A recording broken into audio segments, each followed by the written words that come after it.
미국의 대선이 금년도 11월 5일 날 예정이 되어 있는 것 다 많이 아실 겁니다.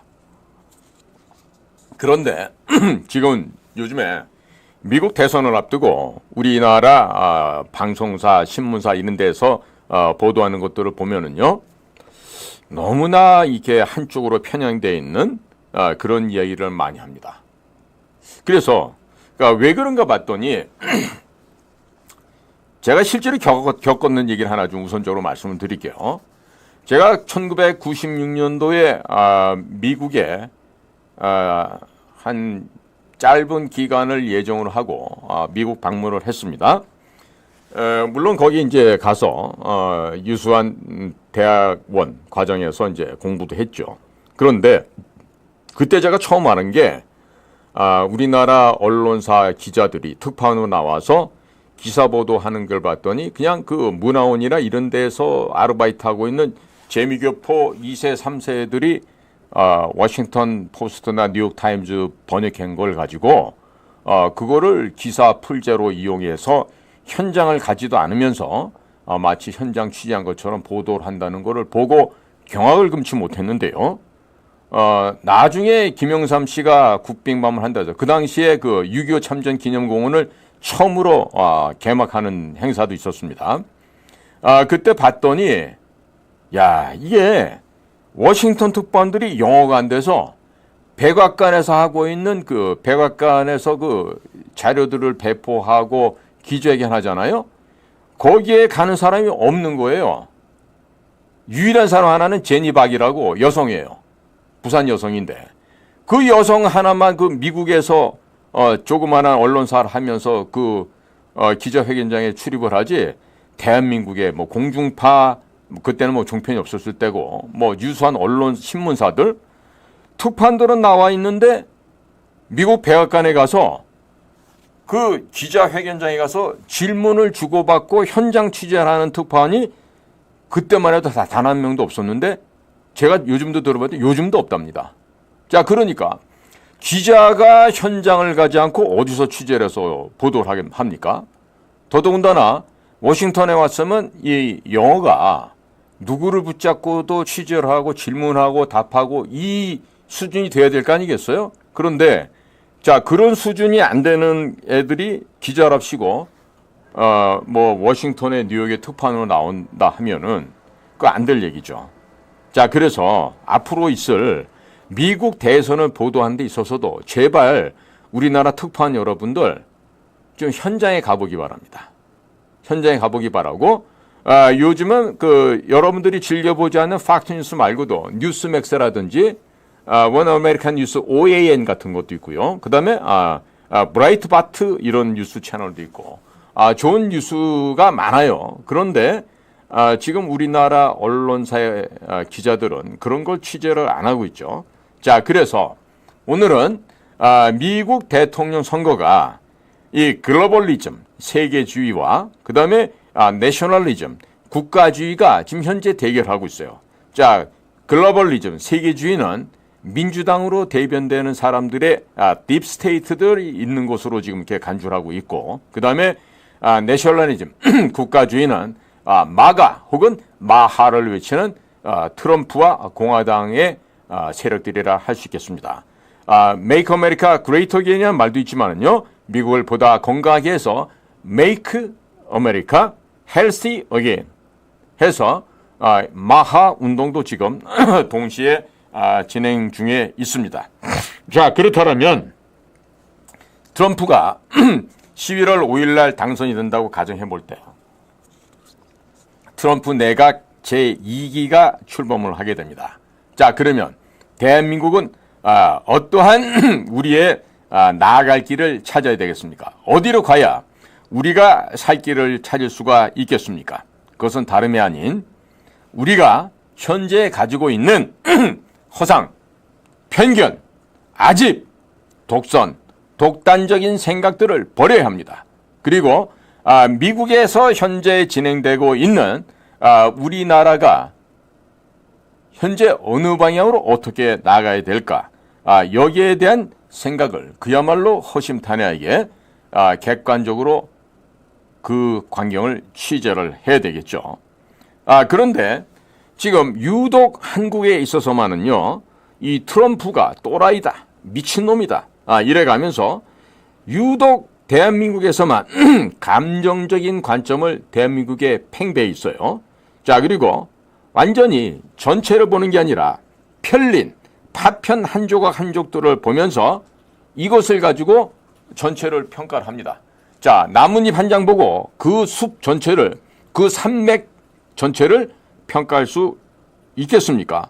불가능하죠. 자, 그런데도 우리 대한민국의 언론사들은 주로 이런 편협한 관점에 치우쳐져서 지금 헛된 논의와 연구를 진행시켜 가고 있고, 제가 볼 때는 참으로 입에서 젖비린내도 안 나는 수준으로 이런 미국 대선 관련돼서 헛된 보도를 하고 있다. 이렇기 때문에 우리가 분명히 현실을 좀 직시할 필요가 있다. 이 점을 오늘 강조하고자 합니다. 트럼프라는 사람은요, 과거에 집착하는 인간형이 아니고, 그리고 부단히 카말레온 이상으로 변신하는 그런 트럼프입니다. 그럼 트럼프가 왜 그와 같이 변화하는 사고방식을 가지고 있을까? 이 사람은요, 가장 애독하는 책이 바로 중국 애들이 지은 손자병법이라는 책입니다. 그러니까 무궁한 변화의 유연한 모습을 바꾸어서 대응을 해야 된다는 이런 입장이에요. 그리고 부활을 쓰는 용병의 형태는 마치 물과 같아야 된다는 거죠. 상선약수다. 이 말 아시죠? 윗상자에다가 선할 선자, 그 다음에 같을 약자, 물수자입니다.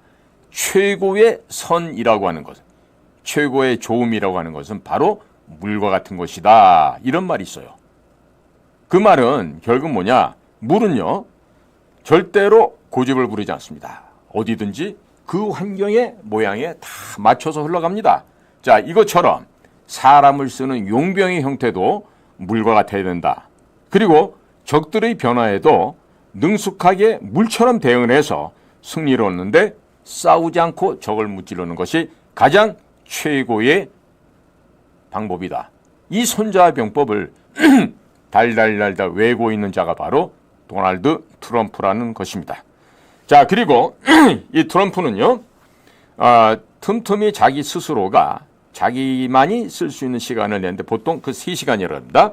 3시간 동안에 독서를 하고 명상을 하고 그리고 묵상을 하면서 과연 나는 어디로부터 와서 어디로 가고 있는가 라든가 이런 그 자기 자신을 성찰해보는 이런 시간을 갖는 굉장히 자기 관리에 철저한 사람이라는 것을 이번 기회를 통해서 대한민국 국민들이 좀 알아주셨으면 좋겠다.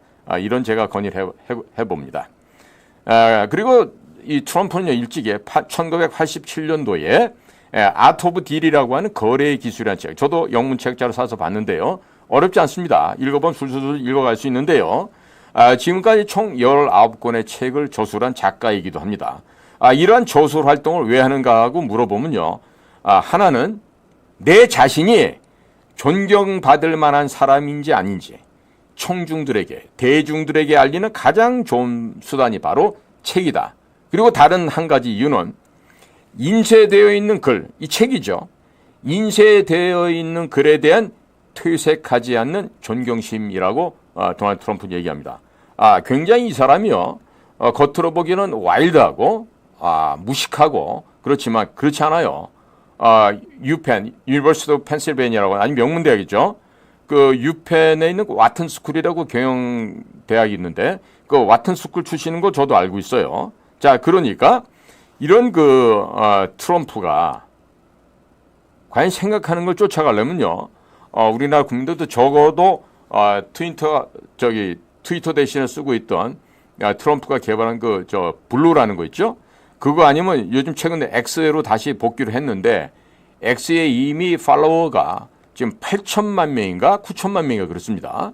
그러니까 그런 것을 들어서 보면서 야, 도대체가 도널드 트럼프라는 인간이 어떠한 식으로 파워를 갖고 움직이고 있고 어떤 식으로 영향력을 통해서 여론을 움직이고 있는가 이런 걸 잘 보셔야 됩니다. 그러니까 그런 것도 보지 않으면서 그냥 일반 워싱턴에서 신문 100개다가 보도하는 그런 한국 기자들의 보도만 싣고 있는 대한민국 언론사들 보도를 보면서 그것이 단주하면 이게 바로 좌정관천이다. 예? 운물에 앉아서 하늘을 쳐다본다. 운물은 개국이란 얘기예요. 그러니까 세상의 변화를 전혀 깨닫지 못하는 이런 좀 부끄러운 얘기가 되는데 제발 우리 아시아투데이 애청자들도 그런 좀 그 빗나가는 그런 가치 판단을 안 하셨으면 좋겠다. 이런 건의를 드립니다. 자, 지금 RFK라 그러죠. 로버트 F. 케네디 주니어라고 아버지 로버트 케네디 1968년도에 암살당한 사람입니다. 누구냐면은 존 F. 케네디 64년인가 암살당한 미국 대통령의 동생이었죠. 불운하게도 케네디 가문의 형제가 대통령이 됐고 하나는 대통령이 출마하다가 둘이 다 총 맞아 죽는 그런 비운의 집안이었는데 로버트 케네디의 아들이 바로 RFK 주니어입니다. 자, 이 RFK는요 올해 1954년생이니까 지금 70입니다. 자, 이 사람이 평생을 민주당원으로 살았고 민주당의 아이콘인 케네디 가문 출신이고 민주당에서 대선 후보가 되려고 노력했고 또 런닝메이트도 민주당원이었습니다. 그랬던 그가 RFK 주니어가 이번 선거에서 민주당에 투표하는 것이 얼마나 위험한 일인지를 경고하고 나섰어요. 자, 반드시 미국에 있는 국민들뿐만 아니라 특히 미국에 있는 대한민국의 교포들 비롯해서 전 세계 사람들도 이와 같은 로버트 케네디 주니어의 이야기에 대해서 반드시 귀 기울이시고 경청을 하셔야 됩니다. 이와 같은 이야기들은요. 미국의 전직 정보기관에서 일했던 사람들조차도 이렇게 평가를 하고 있는 것입니다.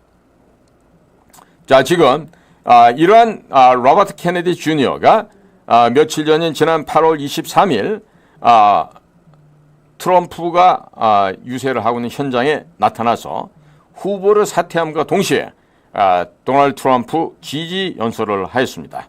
자, 과연 이 RFK 주니어가 트럼프를 지지하고 나섬으로써 아마도 이 얘기는 세 글자로 떨어지는 미국의 주요한 페더럴 거버먼트 기관이 있어요. 뭐냐? CIA, NSA, FBI, DIA 혹은 DNI 이런 식으로 미국의 인텔리전스 커뮤니티 16개 가운데서는 요 세 글자를 갖고 이야기하는 기관이 많습니다.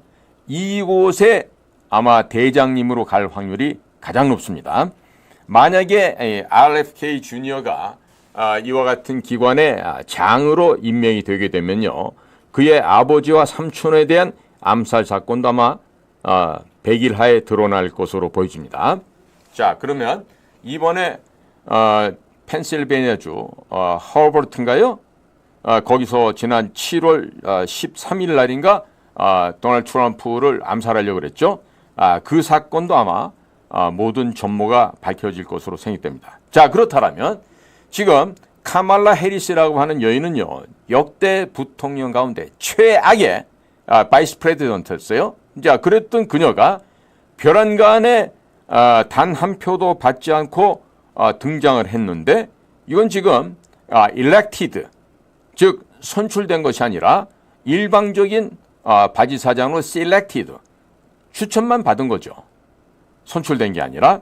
자, 그러면 지나간 이 카말라 해리스가 부통령으로 있고 조 바이든이 대통령으로 있는 동안에 어떻게 되는지 한번 미국 상황을 보시죠.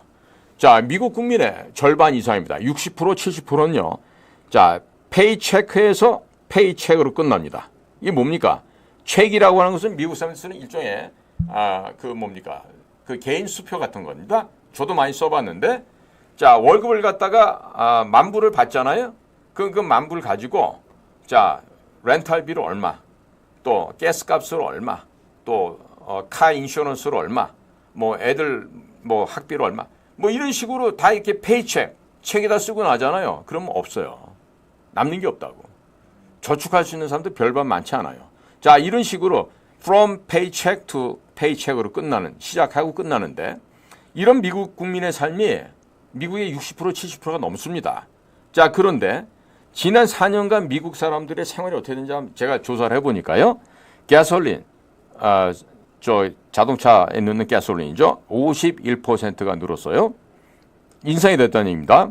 그 다음에 전기값 32% 인상, 그 다음에 항공료 23% 인상, 그 다음에 식료품 가격, 즉 월마트나 아니면 뭐 타겟 이런 데 가는 거죠.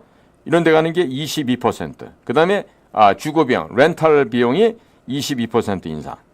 그 다음에 저도 출장 갈 때마다 가장 값싸게 먹던 게 달걀인데 달걀 값이 47%가 인상이 됐어요.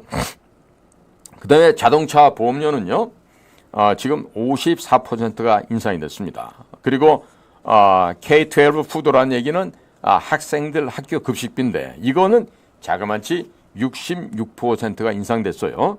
자, 그러면 아직까지도 미국 민주당 정부 하인데, 자, 이러한 카말라 해리스가 부통령으로 있으면서 역사상 가장 무능하고 가장 볼품없는 부통령이었다고 평가받았던 사람이 갑자기 언론에서 띄웁니다.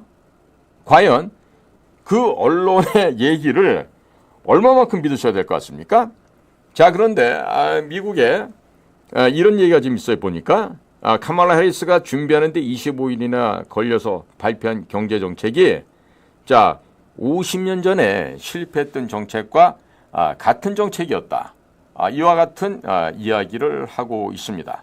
자, 그러면 그 많은 시간을 공들여서 준비를 했는데요. 그게 50년 전에 했던 얘기를 똑같이 하고 있다. 그러면 진짜 하나만한 얘기 아니겠습니까? 그런데다가 이 카말라 해리스라는 이 사람은요, 이 옆에 그 대통령 연설할 때 옆에 놓은 이렇게 연설문이 쭉 올라오는 거 있죠? 그 프롬프트라 그러는데 그런 게 없으면 얘기가 안 됩니다. 얘기 안 돼요. 예를 들면 이런 식이에요. 인플레이션이요. 인플레이션이 높아지면 곤란하죠. 인플레이션이 높아지면요, 가계가 어려워집니다. 그런 얘기 하나만한 얘기 아니죠? 하나만한 얘기죠. 자, 인플레이션의 원인이 뭐가 되고, 이지 퀀터테티브, 예를 들어서 통화 팽창을 통해 가지고 무슨 일이 어떻게 이루어졌고, 코로나 사태 이후에 통화량의 급증으로 인해서 우리가 어떤 일이 생겼다. 그러니까 이거를 통화 긴축을 한다든지 아니면 은행 금리를 올린다든지 해서 다시 시중에 풀린 돈을 흡수를 해서 우리가 지금 통화 정책을 어떻게 개선해야 된다라든가 이런 얘기 전혀 없어요. 이런 얘기합니다. 우크라이나는 러시아 옆에 있습니다. 우크라이나에 전쟁이 일어났다는 얘기죠. 러시아 군대가 왔던 거죠. 그리고 전쟁이 일어나면요, 사람들이 죽습니다. 다칩니다. 그래서 전쟁은 굉장히 위험한 겁니다. 자, 거의 인지 수준이 유치원 애들 수준밖에 안 돼요. 이렇게 보여지는 사람이 과연 미국의 그 큰 나라의 대통령을 할 수가 있을까? 참 의심이 많이 가는데요. 자, 엉망이었다는 역대 부통령 중에서 보통 가장 엉망이었다고 하는 게 마이크 펜스, 바로 직전이었죠. 그리고 조지 부시 때 그 딕 체니 같은 사람이 17%예요. 무능하다, 자격 없다는데. 근데 카말라 해리스는요 40%가 넘어요. 그러니까 가장 무능해. 그러다 보니까 카말라 해리스가 지금 받는 얘기는 incompetent, 무능해, 경쟁력이 없어요. 그 다음에 unqualified, 전혀 자격이 없어. 퀄리피케이션이 안 돼 있어요. 그 다음에 the worst vice president, 가장 최악의 부통령이었다. 언제 동안에? 지난 40년 동안에. 그러니까 이런 평가를 받고 있는 이런 사람이 갑자기 무슨 전당대회를 통해서 뽑힌 것도 아닌데 그 토론회 한 번에 조 바이든이 6월 27일 토론에서 밀려 나오고 그러면서 졸지에 왕관 딱 쓰면서 대통령 후보가 된 거죠. 왜 그런지 아십니까? 몇 억 달러가 이미 모여 있었죠. 민주당에도 정치 자금이. 그런데 조 바이든과 카멜라 조합이 나가지 않으면요, 그 돈을 쓸 수가 없습니다. 그렇기 때문에 그 돈을 쓰기 위해서라도 지금 억지 춘향이로 이 카말라 해리스를 대통령 후보로 좀 띄워버린 거예요. 그러니까 카말라 해리스가 어떤 한 세력을 대표하는 인물이 될 수가 없어요. 그만한 능력이나 자격이 없어요. 다만 그 어떠한 한 세력이 내세운 뭐다? 꼭두각시라는 점은 분명한 것이죠. 그럼 그 어떤 세력이 어디입니까? 글로벌리스트 엘리트들이 그룹이겠지. 아니면 세계주의를 표방하고 있는 글로벌리즘, 그 세력들일 텐데 반면에 트럼프라는 사람은 어떻습니까? 트럼프는요, 지금 인류 역사상 전 세계사에 있어서나 미국 역사의 한 시점에 나타난 하나의 조류를 끌고 가는 새로운 품종이 되어버린 거죠. 소위 말하는 트럼피즘이라고도 얘기를 할 수 있고 아니면 내셔널리즘, 민족주의라고 얘기를 할 수가 있죠.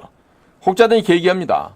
트럼프든 제이디 벤스든 전부 다 이들도 딥스다, 딥스테이트의 일원이다.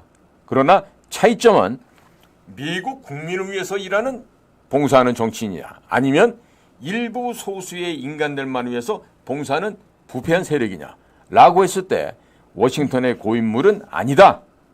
그렇기 때문에 지금 공화당 전체가 리퍼블릭이 거의가 트럼피즘으로 한 트럼프주의로 지금 하나로 통일이 되어 있고요. 이렇게 과거 냉전 시대 때 미국이 반공으로 즉 반소련으로 단합했었던 것처럼 현재 미국이 공화당의 트럼프를 중심으로 이렇게 자유민주주의를 지키기 위해서 뭉치고 있다.